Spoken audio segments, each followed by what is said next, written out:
देखो अभी रिसेंटली बहुत ही शॉकिंग न्यूज़ निकल कर के आ रही है कतर से, ठीक है। कतर से एक बहुत शॉकिंग न्यूज़ निकल कर के आ रही है।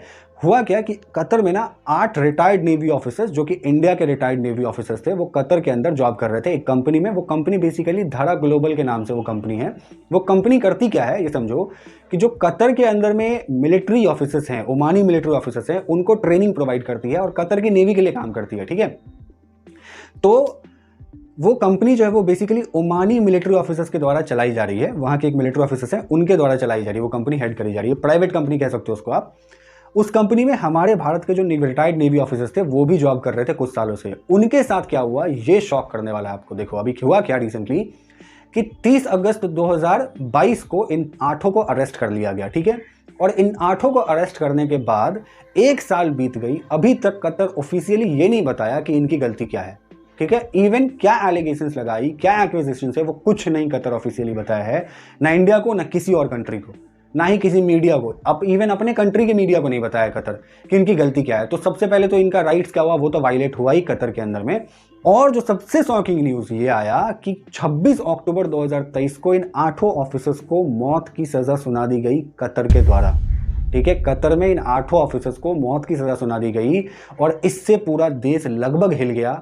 इंडिया की जो मिनिस्ट्रीज है वो लगभग हिल गई, गवर्नमेंट हिल गई कि एक्चुअली ऐसे हो कैसे गया कि इन्होंने मौत की सजा सुना दी। गवर्नमेंट अपना एड़ी चोटी का जोर लगा रही है, जिसमें कतर से वो डिप्लोमेटिकली बात करना चाह रही है। कतर के साथ वो इंटरनेशनल कोर्ट ऑफ जस्टिस में भी जा रही है, लीगली भी बात करेगी, यूनाइटेड नेशंस में भी जा रही है, वहां भी बात करेगी।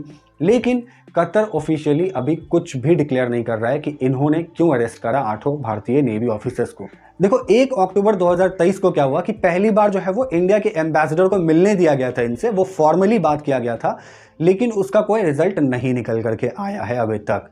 अब क्या हुआ है देखो, एक चीज समझो, वियना कन्वेंशन जो हुई थी, वियना कन्वेंशन में यह दिया गया था कि अगर किसी देश में दूसरे देश के लोग काम कर रहे हैं, जॉब कर रहे हैं, रह रहे हैं, उनके साथ अगर कोई भी लीगली कोई कनेक्शन करना हो, कंसल्टेशन करना हो अपने देश को, मतलब भारत के जो नागरिक वहां रह रहे हैं कतर में, या भारत के जो ऑफिसर्स वहां जॉब कर रहे थे, उन पे अगर कोई लीगली एक्विजिशन लगती है तो भारत जो है वो उनको काउंसलर प्रोवाइड कर सकता है लीगली।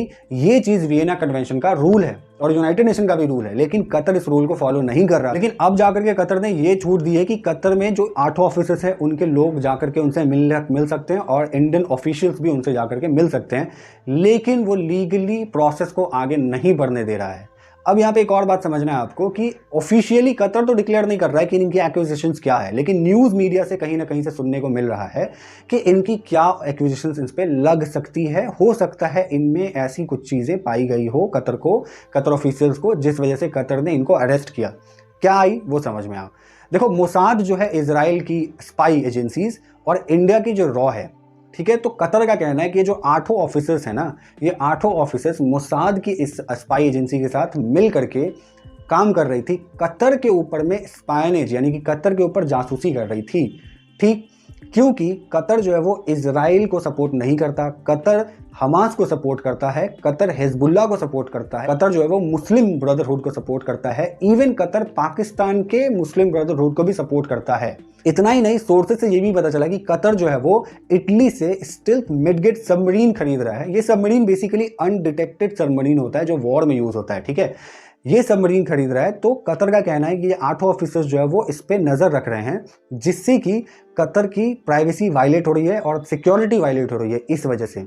अब देखो ये चांसेस है कि कतर क्या करने वाला है कि ये जो सबमरीन है वो पाकिस्तान को दे सकता है, हमास को दे सकता है, हिजबुल्लाह को दे सकता है, जिससे कि ये सारे के सारे क्या कर सकते हैं, टेररिस्ट एक्टिविटीज कर सकते हैं, इवन अपने इंडिया के ऊपर भी अटैक हो सकती है, ठीक है। ये भी चांसेस है। तो कतर का कहना है कि ये 8 भारतीय जो नेवी ऑफिसर्स हैं वो मोसाद के साथ मिलकर के मेरे इस प्लान को कहीं ना कहीं खत्म करने के पीछे लगे हुए थे। तो देख लो कि हो क्या रहा है, समझ में आ रहा है ना बात आपको। देखो कतर ने इन 8 को अरेस्ट तो कर लिया, सजा भी सुना दी गई कतर के द्वारा, लेकिन कतर ने बिल्कुल भी नहीं सोचा कि 2017 में गल्फ कॉरपोरेशन काउंसिल के द्वारा जब बाइकॉट किया गया था कतर को यूएई के द्वारा और सऊदी अरेबिया के द्वारा, तो उसका साथ कौन दिया था, इंडिया साथ दिया था। उस वक्त जितनी भी गल्फ कंट्रीज है सभी ने कतर को बाइकॉट कर दिया ऑन द बेसिस ऑफ कि कतर जो है वो टेररिस्ट सपोर्ट करता है और कतर जो है वो मुस्लिम ब्रदरहुड सपोर्ट करता है। इस वजह से इनको बाइकॉट किया गया था, कतर को बाइकॉट किया गया था। इनको इकोनॉमिक क्राइसिस इनके देश में देखने को मिली, खाने पीने का दिक्कत हो गया, ह्यूमैनिटेरियन क्राइसिस हुआ। उस वक्त सिर्फ इंडिया था जो कतर का साथ दिया और कतर आज इंडिया के साथ ये करने वाला है। तो समझ में आ रही है बातें आपको कि ये डिप्लोमेटिक रिलेशंस एक बहुत ही ज़्यादा टेंशन यहाँ पे क्रिएट होने वाला है। तो अब देखो आगे का क्या न्यूज़ होता है, लेकिन फिलहाल ये करंट एक बहुत ही शॉकिंग न्यूज़ था जो मैं लेकर के आ गया आपको बताने के लिए। और लास्ट इतना ज़रूर कहना चाहूँगा कि जो लोग पैलेस्टीन को सपोर्ट करते हो ना, या जो लोग किसी भी अदर कंट्रीज़ को on the basis of something support करते हो ना, वो सबसे पहले ना अपने देश के बारे में सोचो, ठीक है? बाद में किसी और चीज़ के बारे में सोचना, अपने रिलीजन, कास्ट, किसी भी चीज़ के बारे में, क्योंकि जब तक देश नहीं रहेगा ना फिर सेफ नहीं रह पाओगे, ठीक है? तो जब तुम उसको सपोर्ट कर रहे हो तो तुमको यहाँ पे भी चीज़ें ध्यान में रखनी चाहिए कि कतर के अंदर में जब 8 भारतीय ऑफिसर्स के साथ ये हो रहा है तो आपको उनके फेवर में ही बोलना चाहिए और कतर के अगेंस्ट में भी प्रोटेस्ट करना चाहिए। पुलवामा अटैक हुआ, कभी मैंने नहीं देखा कि देश के अंदर में पाकिस्तान के झंडे बिछा करके आप उस पर चल रहे हो, लेकिन इसराइल के झंडे तो बिछा करके आप चल रहे हो, जबकि इसराइल हमारा हमेशा साथ दिया। As a diplomatic relation, international relation में हमारा हमेशा साथ रहा है इसराइल। तो ऐसा नहीं कि आप किसी चीज़ को सपोर्ट कर रहे हो, दूसरी चीज़ को आप नहीं कर रहे हो, तो बायस नहीं होना चाहिए। आप करो सपोर्ट, कोई दिक्कत नहीं है। डेमोक्रेटिक कंट्री है भारत की, यही खूबसूरती है कि आप उसको गलत भी बोल सकते हो और अगर सही भी बोलने की इच्छा हो तो सही भी बोल सकते हो। कोई कुछ करने वाला नहीं है आपको, लेकिन कम से कम भारत के हो करके रहो, ये ज़्यादा बेटर रहेगा, ठीक है? क्योंकि जो बाकी के देश है ना, वो सबसे पहले अपने देश देखते हैं, बाद में वो किसी और रिलीजन को देखते हैं या किसी भी मजहब को देखते हैं। अगर आप भी जाओगे ना वहाँ, तो सबसे पहले वो आपको एज ए इंडियन देखेंगे, नहीं कि आपको आपके रिलीजन से जज करेंगे। तो चीज़ें थोड़ा सा समझ करके देखो बातों को। और आई होप कि उनको जस्टिस मिल पाए, वो जो 8 नेवी ऑफिसर्स हैं उनको इंडिया जो है वो वापस अपनी कंट्री ला पाए।